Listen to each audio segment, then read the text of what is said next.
នៅថ្ងៃទី21ខែតុលាឆ្នាំ2020យានអវកាសឈ្មោះ Osiris Rex របស់ទីភ្នាក់ងារអវកាស NASA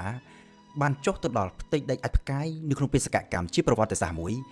ដើម្បីយកសំណាក់អផ្កាយមកសិក្សាលម្អិតអផ្កាយនេះមានឈ្មោះថា Bennu ហើយការសិក្សាលម្អិតលើអផ្កាយនេះវាមានសារៈសំខាន់ដើម្បីអាចឲ្យគេយល់ដឹងពីការគម្រាមកំហែងរបស់វាមកលើភពផែនដីរបស់យើងផងនិងដើម្បីយល់ដឹងកាន់តែលម្អិតអំពីប្រវត្តិរបស់ប្រព័ន្ធព្រះអាទិត្យក៏ដូចជាអំពីដើមកំណើតនៃជីវិតលើភពផែនដីរបស់យើង Bennu ត្រូវបានគេរកឃើញកាលពីឆ្នាំ1999ហើយ Bennu នេះក៏ដូចជាអផ្កាយជាច្រើនផ្សេងទៀតដែរវាគឺជាបំណែកដែលបន្សល់ទុកពីការកកើតប្រព័ន្ធព្រះអាទិត្យកាលពីប្រមាណជា4500លានឆ្នាំមុនកាលពីដើមដំបូងនោះនៅក្នុងទីអវកាសត្រង់តំបន់ដែលជាទីតាំងនៃប្រព័ន្ធព្រះអាទិត្យរបស់យើងអ្វីៗនៅត្រឹមជាល្អងធូលីដ៏តូចល្អិតស្ថិតនៅប្រមូលផ្ដុំគ្នាប្រៀបដូចជាពពកហើយដែលគេឲ្យឈ្មោះថា Nebula នៅពេលមួយផ្កាយដែលនៅក្បែរនោះបានផ្ទុះទៅជា Supernova ហើយកម្លាំងសម្ពាធដែលកាត់ចេញពីការផ្ទុះនេះវាបានរុញច្រានសារធាតុដែលនៅក្នុង Nebula នោះឲ្យហាប់ចូលគ្នារហូតប្រមូលផ្ដុំគ្នាបន្តិចម្ដងបានទៅជាដុំស្វែឧស្ម័នដែលមានទំហំកាន់តែធំឡើងពីមួយថ្ងៃទៅមួយថ្ងៃរហូតដល់ពេលមួយវាក៏មានម៉ាស់គ្រប់គ្រាន់នាំឲ្យមានប្រតិកម្មនុយក្លេអ៊ែរនៅក្នុងស្នូលខាងក្នុងហើយបង្កើតបានទៅជាផ្កាយដែលយើងឲ្យឈ្មោះថាព្រះអាទិត្យละអងធូលីផ្សេងទៀតដែលនៅសេសសល់ស្ថិតនៅរាយប៉ាយវិលជុំវិញព្រះអាទិត្យចេញទៅជារាងដូចជាថាសហើយបន្តប្រមូលផ្ដុំគ្នាទៅជាបំណែកទូចធំជាច្រើនផ្សេងទៀតដោយបំណែកខ្លះបន្តប្រមូលផ្ដុំគ្នាកាន់តែធំបង្កើតទៅជាភពកូនភពព្រះច័ន្ទនិងតារារណបធម្មជាតិផ្សេងទៀតក៏ប៉ុន្តែក៏មានដែរបំណែកដែលបន្តស្ថិតនៅរាយប៉ាយតាំងពីពេលនោះ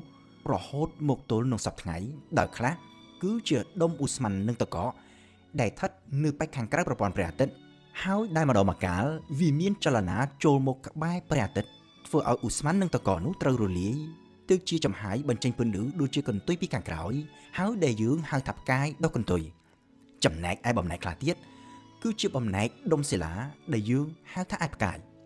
Bennu គឺជាអាចផ្កាយមួយក្នុងចំណោមអាចផ្កាយរាប់លាននៅក្នុងប្រព័ន្ធព្រះអាទិត្យរបស់យើងក៏ប៉ុន្តែមានហេតុផលចម្បងពីរដែលធ្វើឲ្យអ្នកវិទ្យាសាស្ត្រផ្ដោតអារម្មណ៍ជាពិសេសលើ Bennu នេះទី1គឺដោយសារតែ Bennu សម្បូរទៅដោយកាបូនដែលជាសារធាតុគីមីដ៏ចម្បងសម្រាប់ជីវិតនោះផង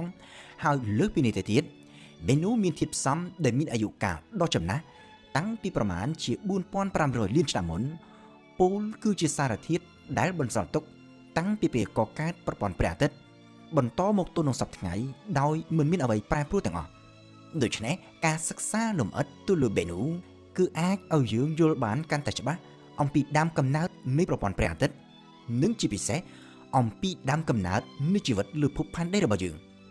ហេតុផលសំខាន់មួយទៀតគឺដោយសារតែ Bennu នេះមានទីតាំងស្ថិតនៅក្បែរភពផែនដីរបស់យើង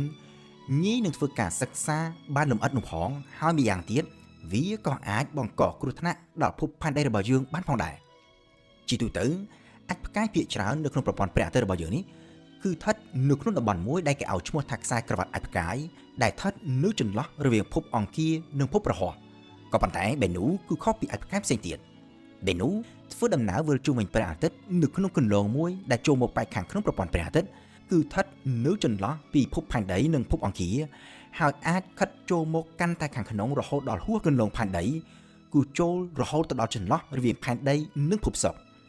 នេះគឺវាមានន័យថាគន្លងរបស់ Bennu នេះវាត្រូវឆ្លងកាត់គន្លងផែនដីហើយអ្នកវិទ្យាសាស្ត្របានប៉ាន់ស្មានថាមាន probability ប្រមាណជា1លើ2000ដែល Bennu អាចនឹងត្រូវហោះមកបុកផែនដីរបស់យើងនៅចុងសតវត្សទី21នេះ Bennu គឺជាអាចផ្កាយធន់មធ្យមដែលមានទំហំប្រមាណជា500ម៉ែត្រហើយអ្វីត្បិតតែវាតូចជាងឆ្ងាយពីអាចផ្កាយដែលសម្រាប់សត្វឌីណូស័រកាលពីជាង60លានឆ្នាំមុនក៏ប៉ុន្តែវាមានទំហំធំល្មមគ្រប់គ្រាន់ដែលអាចនឹងបង្កមហន្តរាយធ្ងន់ធ្ងរដល់ភពផែនដីរបស់យើង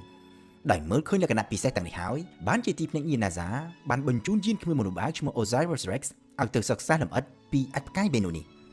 Osiris ត្រូវបាន NASA បាញ់បង្ហោះកាលពីឆ្នាំ2016កន្លងទៅ